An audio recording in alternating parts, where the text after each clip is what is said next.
আসসালামু আলাইকুম। আজকে আমরা ম্যাথ 1 বইয়ের স্থানাঙ্ক জ্যামিতি নিয়ে আলোচনা করব। তো চলো আলোচনা শুরু করি। আজকের ক্লাসে বেসিক্যালি আমরা সূত্রগুলো নিয়ে আলোচনা করব। তো স্থানাঙ্ক জ্যামিতির সূত্রগুলো বোঝা খুবই গুরুত্বপূর্ণ, না তোমরা ম্যাথ বুঝতে পারবে না। তো স্থানাঙ্ক জ্যামিতি বোঝার আগে প্রথমে আমাদের কোয়ার্টেন্ট বুঝতে হবে। কোয়ার্টেন্ট তো আমরা ত্রিকোণমিতিতে করছি। এটা ওয়াই অক্ষ, এটা কি এক্স অক্ষ। এক্স অক্ষের এই ডান পাশে পজিটিভ দিক, ওয়াই অক্ষের উপর দিকে পজিটিভ দিক, আর এক্স অক্ষের বাম পাশে হয় নেগেটিভ, আর নিচের দিকে হয় কি নেগেটিভ। ওয়াই এর নিচের দিকে হয় কি নেগেটিভ। আচ্ছা, এটা তাহলে এই যে ফার্স্ট, এটার বলা হয় প্রথম চতুর্ভাগ, এটা দ্বিতীয় চতুর্ভাগ, এটা তৃতীয় চতুর্ভাগ, আর এটা কি চতুর্থ চতুর্ভাগ। তাহলে প্রথম চতুর্ভাগে দেখো তো এক্স এরও পজিটিভ, ওয়াই এরও পজিটিভ পড়লো না? তাহলে দুইটাই কি পজিটিভ হবে, ঠিক আছে।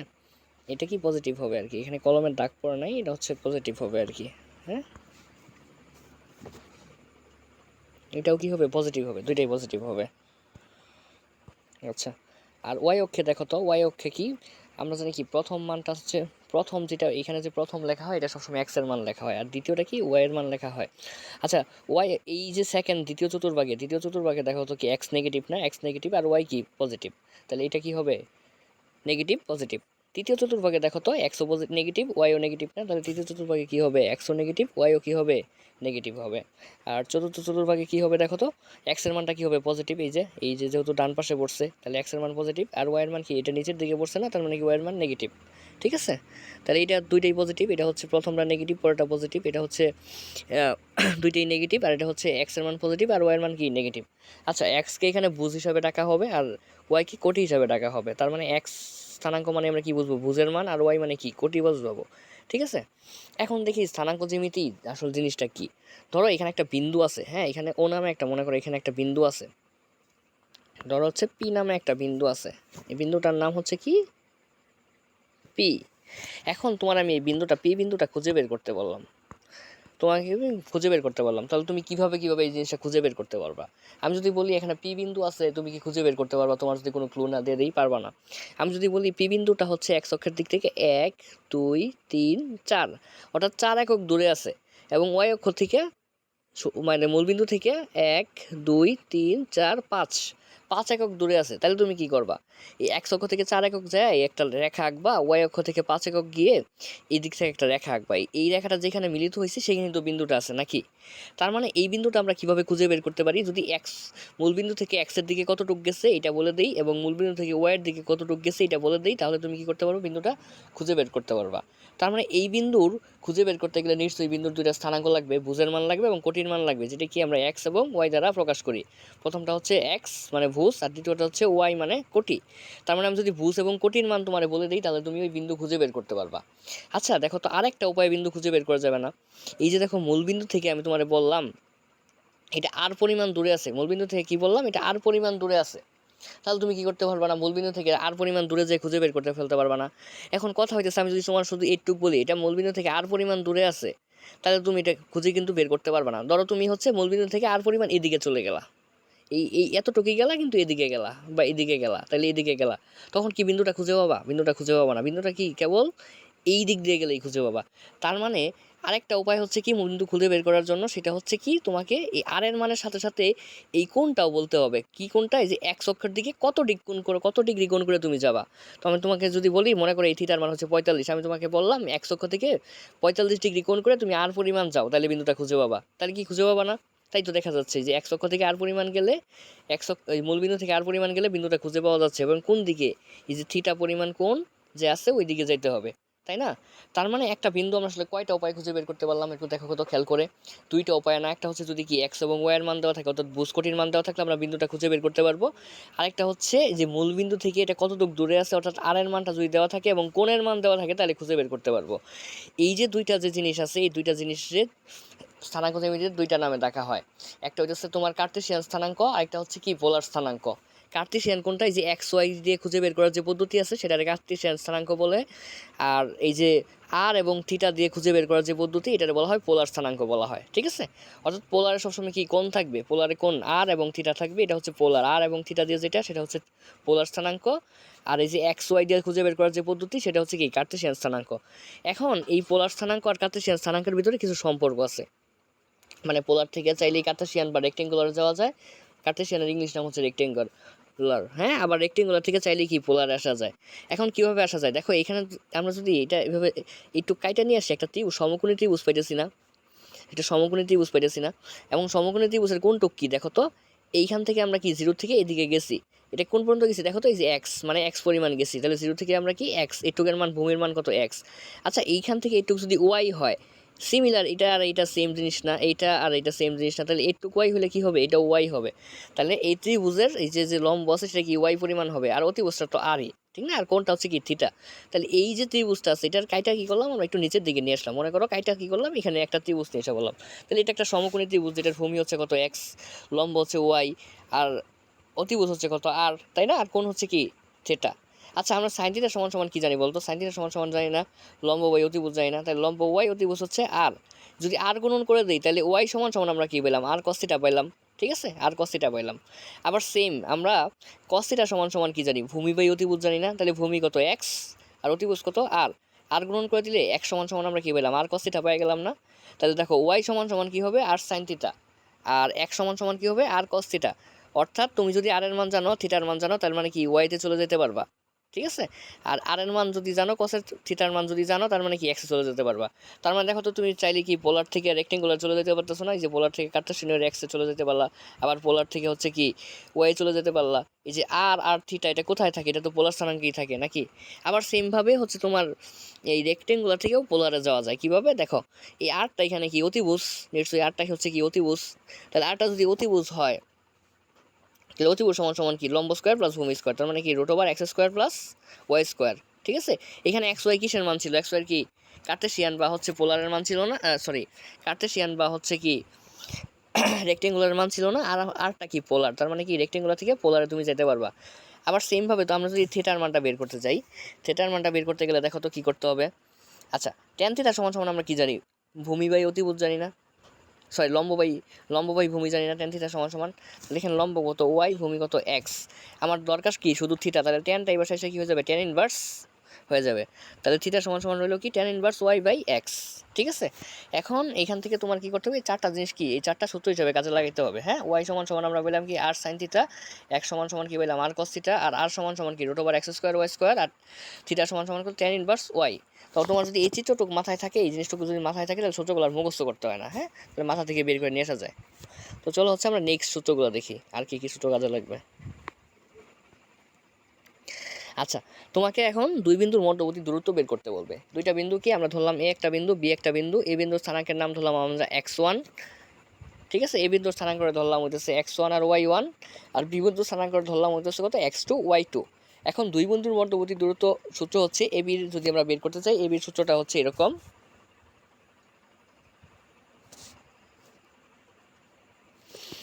এবি সমান সমান হবে root over X minus X one minus x two whole square plus Y one minus Y two whole square, ঠিক আছে।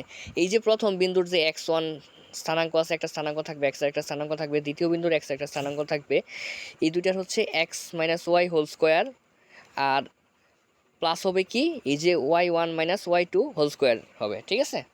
আচ্ছা, এখানে এক্স ওয়ান আর এক্স টু কী ছিল বলো তো, এক্সটা কি প্রথম বিন্দুর ভুজ, আর এক্স টু কি দ্বিতীয় বিন্দুর ভুজ না। আবার ওয়াই ওয়ান ওয়াই টু কী ছিল, ওয়াই ওয়ান কী ছিল প্রথম বিন্দুর ভুজ, আর ওয়াই টু কী ছিল দ্বিতীয় বিন্দুর ভুজ, দ্বিতীয় বিন্দুর কোটি ছিল। আচ্ছা, আরেকবার বলি, হ্যাঁ, একটু প্যাচ গুছ লেগে গেছে। এক্স ওয়ান কী ছিল আর এক্স টু কী ছিল, এক্স ওয়ান ছিল কি প্রথম বিন্দুর ভুজ, আর এক্স টু ছিল কি দ্বিতীয় বিন্দুর ভুজ, আর ওয়াই ওয়ান কী ছিল প্রথম বিন্দুর কোটি, আর ওয়াই টু ছিল কি দ্বিতীয় বিন্দুর কোটি। তাহলে এখানে সূত্রটা কি দেখো তো, x one minus x two whole square plus Y one minus Y two whole square whole root, ঠিক আছে। তাহলে এক্স ওয়ান এক্স টু কী ছিল বুইটার ভুজ, তার মানে কি ভুজ দ্বয়ের অন্তর, হ্যাঁ, সূত্র এইভাবে বাংলাতে এইভাবে লেখা যায়, ভুজ দ্বয়ের অন্তর প্লাস হচ্ছে কি কোটি দ্বয়ের অন্তর, দ্বয় মানে দুইটা, তার মানে ভুজ দুইটার বিয়োগ ফল প্লাস হচ্ছে কি কোটি দুইটার বিয়োগ ফল সমান সমান কি এবি, অর্থাৎ এই দুই বিন্দুর মধ্যবর্তী দূরত্ব বের হয়ে আসবে, ঠিক আছে। আচ্ছা, এবার চলো বিভক্তি। এখন বিভক্তি কী জিনিস, বিভক্তি দুই রকমের হয়, অন্তর্বিভক্তি একটা হচ্ছে বহির্বিভক্তি। আচ্ছা, বিভক্তি কী জিনিস একটু বুঝাই দিচ্ছি, এটা একটু ভালো করে বুঝবা। একটি বিন্দু যদি কোনো রেখাকে এম ইস টু এন অনুপাতে বিভক্ত করে, মানে অন্তর্বিভক্ত করে, অন্তর্বিভক্ত মানে কি ভেতরে, মানে একটা রেখা আছে, মনে করে যেরকম একটা এবি রেখা আছে, এখানে যে কোনো একটা বিন্দু কী করলো, এই দুইটা রেখারে কী করলো, বিভক্ত করে ফেললো, এম ইস টু এন, মানে এম অনুপাত এন ভাগে কী করলো, দুইটারে বিভক্ত করলো, ঠিক আছে। তাহলে যদি এরকম করে ধরলাম এ এবং বি নামে একটা রেখা আছে, এই যে এ বি টোটাল একটা রেখা আছে, এবং এই রেখাটা কি সি বিন্দু এইখানে মনে করো m is to n অনুপাতে বিভক্ত করছে। তাইলে তোমার কি এগুলো সব কিছুর মান দেওয়া থাকবে, শুধু কি যে সি বিন্দু যে বিভক্ত করলো সি বিন্দুর স্থানাঙ্ক বের করতে বলবে, অর্থাৎ এক্স ওয়াই এর মান বের করতে বলবে। এখন চলো আমরা এখানে একটু জিনিস বুঝে নিই। এই যে m is to n, যে mটা আসলে কি জিনিস, nটা কি জিনিস একটু ভালো করে বুঝো। আচ্ছা, আমরা ধরলাম কি এ বি একটা রেখা ছিল, সেটা কি সি বিন্দু বিভক্ত করছে, ভেতরে বিভক্ত করছে না, দেখো তো এই রেখার ভেতরে বিভক্ত করছে না, এই জন্য এটা কি বলা হয়, অন্তর্বিভক্ত বলা হয়। এখন এখানে কি অনুপাতে বিভক্ত করছে, m is to n অনুপাতে, অর্থাৎ m is to n ভাগে কি বিভক্ত করছে, ঠিক আছে। m n এর মান দেওয়া থাকবে 4:3, 3:6 এরকম মান দেওয়া থাকবে। তাহলে m এর পরিচয়টা কি, m এর পরিচয় হচ্ছে এ বিন্দু থেকে নিয়ে যেই বিন্দু পর্যন্ত বিভক্ত করছে এইটুকের যে দূরত্ব আছে না, এটার m বলা হবে, ঠিক আছে। অর্থাৎ প্রথম বিন্দু থেকে নিয়ে বিভক্ত বিন্দু পর্যন্ত দূরত্বটাকে কি বলা হয়, m বলা হয়। আবার দ্বিতীয় বিন্দু থেকে নিয়ে বিভক্ত বিন্দু পর্যন্ত দূরত্বটা কি বলা হয়, n বলা হবে, ঠিক আছে। এটা হচ্ছে অন্তর্বিভক্তির ক্ষেত্রে, এখানে কোনো পেস্ট লাগে না, m is to n এর মান বের করে কোনো ঝামেলা হয় না। বহির্বিভক্তির ক্ষেত্রে একটু ঝামেলা হয়। তুমি একটু ভালো করে এই জিনিসটা মাথায় রাখো, m মানে হচ্ছে এটা প্রথম বিন্দু থেকে নিয়ে বিভক্ত বিন্দু পর্যন্ত দূরত্বটা কি বলে, m বলে। আর দ্বিতীয় বিন্দু থেকে নিয়ে বিভক্ত বিন্দু পর্যন্ত দূরত্বটা কি বলা হয়, n বলা হয়, ঠিক আছে। আচ্ছা, তাহলে এই যে সি বিন্দুর যে দূরত্ব, যে সি বিন্দুতে যে হচ্ছে তোমার বিভক্ত করলো, সি বিন্দুর যে দুইটা স্থানাঙ্ক বের করতে বলবে, এক্স এবং ওয়াই এর মান বের করতে বলবে। তাহলে এক্স এর সূত্রটা হচ্ছে কি, সি বিন্দুর এক্স এর সূত্রটা হচ্ছে m into x two plus n into x one divided by m plus n, ঠিক আছে। এই যে এক্স ওয়ান এক্স টু এগুলোর মান দেওয়া থাকবে। তাহলে এই এক্স বের করতে গেলে আমার কি করতে হবে, এই সূত্রটা ফেলতে হবে। X is equal to m into x two plus n into x one divided by m plus n। আর সেমভাবে যদি ওয়াই এর মান বের করতে চাই, তাহলে এইটার মতোই যেখানে যেখানে এক্স ছিল সেখানে শুধু ওয়াই বসাই দেবো। তাহলে কি হবে, m into y two plus n into y one divided by কি m প্লাস n, ঠিক আছে। আশা করি বুঝতে পারছো। আরেকবার বলে দিই, m এর পরিচয়টা কি, m এর পরিচয় হচ্ছে প্রথম বিন্দু নিয়ে বিভক্ত বিন্দু পর্যন্ত দূরত্বরে m বলবো আমরা, আর দ্বিতীয় বিন্দু থেকে নিয়ে বিভক্ত বিন্দু পর্যন্ত দূরত্বটা হচ্ছে কি আমরা n বলবো, ঠিক আছে। আচ্ছা, তো চলো এবার আমরা বহির্বিভক্ত দেখে ফেলি।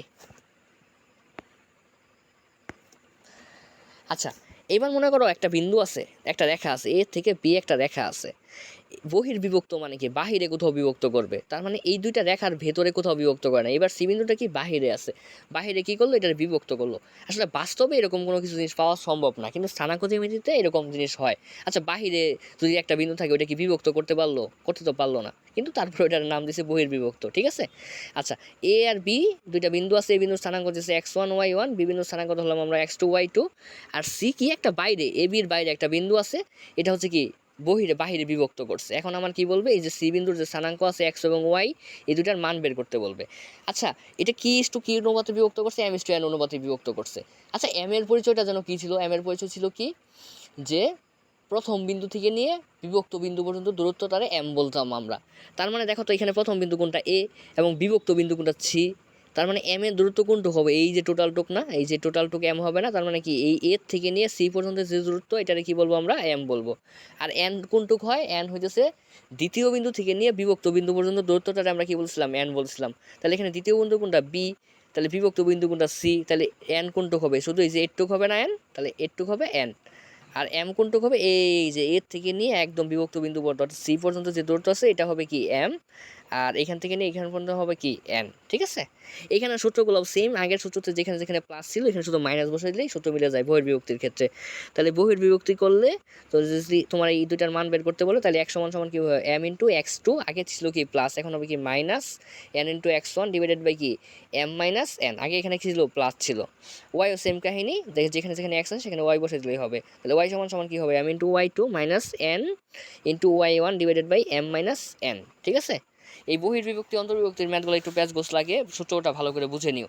বারবার বলছি, এম এর পরিচয় কি, প্রথম বিন্দু থেকে নিয়ে বিভক্ত বিন্দু পর্যন্ত এম বলা হয়, আর দ্বিতীয় বিন্দু থেকে বিভক্ত বিন্দু পর্যন্ত কি এন বলা হয়, সেটা অন্তর্বিভক্ত হোক আর বহির্বিভক্ত হোক, হ্যাঁ, দুটার পরিচয় কিন্তু সেমই। আচ্ছা, এবার যদি মধ্যবিন্দু, মনে করো এ বি একটা রেখা আছে, এটার মধ্যবিন্দু সি, হ্যাঁ, এটার মধ্যবিন্দু বের করতে বললো। এ রেখার স্থানাঙ্ক হলো x one y one, B রেখার স্থানাঙ্ক হইতেছে এক্স টু ওয়াই টু, আর সি রেখার স্থানাঙ্ক হলো এক্স ওয়াই। তোমার কি বলবে, এই এক্স ওয়াই এর মান বের করতে বলবে, মধ্যবিন্দুর স্থানাঙ্ক বের করতে বলবে। তাহলে মধ্যবিন্দু এক্স সমান সমান কি হবে, x one plus x two divided by two, y সমান সমান কি হবে, y one plus y two divided by two, ঠিক আছে। তার মানে এই দুইটা বিন্দুর স্থানাঙ্ক আমরা বের করতে পারবো না, কারণ এগুলো সব দেওয়া থাকবে, সমান কি শুধু এটা বের করতে বলবে। তাহলে এক্স সমান সমান কি, x one plus x two, এটার মান বসাবো আর এটার মান বসাবো ডিভাইডেড বাই টু। আর ওয়াই সমান সমান কি হবে, এই যে ওয়াই ওয়ান প্লাস হচ্ছে কি y two divided by two, ঠিক আছে। আচ্ছা, চলো এবার একটু কিছু জিনিস ত্রিভুজ রিলেটেড কিছু সূত্র দেখি। মনে করো এ বি সি একটা ত্রিভুজ আছে, হ্যাঁ এ বি সি একটা ত্রিভুজ আছে। এ বিন্দুর স্থানাঙ্ক কত x1 y1, বি বিন্দুর স্থানাঙ্ক ধরলাম x2 y2, সি বিন্দুর স্থানাঙ্ক ধরলাম কত x3 y3। এখন মাঝখানে এটা একটা ভার কেন্দ্র কী জিনিস, এই যে বি থেকে নিয়ে তুমি যদি এটার বিপরীত বাহুর মধ্য পর্যন্ত একটা লম্ব আঁকো, আবার সি থেকে নিয়ে বিপরীত বাহু এ বিতে একটা লম্ব আঁকো, এবং এর থেকে নিয়ে এই যে বিসি এটার বিপরীত বাহুর বিসির উপর একটা লম্ব আঁকো, এই যে তিনটা লম্ব যে একলা এটা একটা বিন্দুতে ত্রিভুজের মাঝখানে সেট করে, এটাতে ত্রিভুজের সেন্টার অফ গ্রেভিটি বা ভার কেন্দ্র বলা হয়। ঠিক আছে, ভার কেন্দ্র ধরলাম এখানে ভার কেন্দ্র ও বিন্দুর স্থানাঙ্ক হচ্ছে কত এক্স ওয়াই। ঠিক আছে, এখন তোমার কি বলবে, যেগুলো সব কিছুর মান দেওয়া থাকবে, এই যে ও বিন্দুর যে ভার কেন্দ্রের স্থানাঙ্ক বের করতে বলবে, অর্থাৎ এক্স এবং ওয়াই এর মান বের করতে বলবে। তাহলে x সমান সমান হয় কি x1 + x2 + x3 divided by 3, এই যে এখান থেকে x1 এখান থেকে x2 এখান থেকে x3 divided by 3। R y সমান সমান কি হবে y1 + y2 + y3 divided by 3। দেখো তো অনেকটা মধ্যবিন্দু স্থানাঙ্কের মতো না, ওইখানে x1 x2 + 2 ছিল, আর এখানে x1 x2 x3 divided by 3। ঠিক আছে, আবার যদি সেমভাবে এরকম একটা ত্রিভুজ দেওয়া থাকে, তোমার ত্রিভুজের ক্ষেত্রফল বের করতে বলতে পারে। ঠিক আছে, আচ্ছা ধরলাম একটা এবিসি একটা ত্রিভুজ আছে, এই ত্রিভুজের এর স্থানাঙ্ক হচ্ছে x1 y1, বি এর স্থানাঙ্ক হচ্ছে x2 y2, সি এর স্থানাঙ্ক হচ্ছে কত x3 y3। এখন তোমার কি বলবে, এবিসি ত্রিভুজের ক্ষেত্রফল বের করতে বলবে। তাহলে ক্ষেত্রফলের সূত্রটা হচ্ছে হাফ ইন্টু যেভাবে বসাইতে হবে x1 y1 x3 y1 sorry x1 x2 x3 y1 y2 x y3 1 1 1, এরকম একটা নির্ণায়ক বসায় তারপর এটা সমাধান করলে কি এই যে এবিসি ত্রিভুজের ক্ষেত্রফল বের হয়ে আসবে। আজকের ক্লাসে এই সূত্রগুলো ভালো করে শিখো, নেক্সট ক্লাসে আমরা হচ্ছে এখানে এই সূত্রগুলো ইউজ করে ম্যাথ করা শুরু করবো ইনশাল্লাহ।